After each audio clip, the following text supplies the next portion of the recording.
ఇది ముంబైలో జరిగినటువంటి ఒక ఆందోళనలో వీడియో.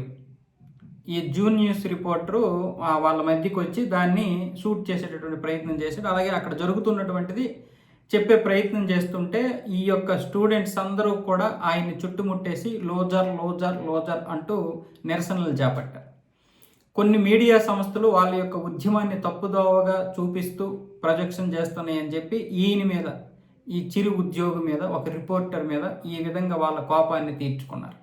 లోజర్ లోజర్ అని చెప్పి. వాస్తవంగా మీడియా సంస్థలు ఏవైతే ఉంటాయో వాళ్ళు ఏ విధంగా కుమ్మక్కు అవుతారో మనకు తెలియదు.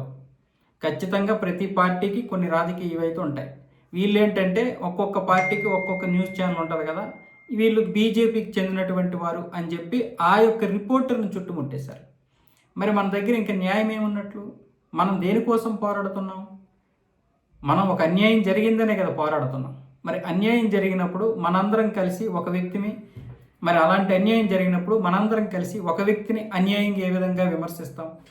మనకి నిజంగా చేతనైతే ఆ ఛానల్ వాళ్ళని, ఆ ఛానల్ ఓనర్ని మనం అడగగలగాలి. ఒక వ్యక్తి తన కుటుంబం కోసం పోరాడుతున్నాడు ఆ వర్షంలో తడుస్తూ.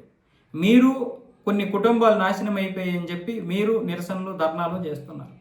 మరి మనం న్యాయం కోసం పోరాడుతున్నప్పుడు ఈ న్యాయంలో అన్యాయం ఉంటే మరి ఇంకా ఉద్యమానికి ఇదేంటి?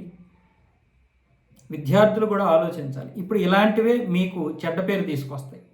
మీరు నిజంగా నిరసనలు చేస్తున్నారు కదా, నిజాయితీగా చేస్తున్నారు కదా, మరి ఆ నిజాయితీలో ఇలాంటి పరిస్థితి తీసుకురావడం ఏంటి? అది మీరే ఆలోచించుకోవాలి.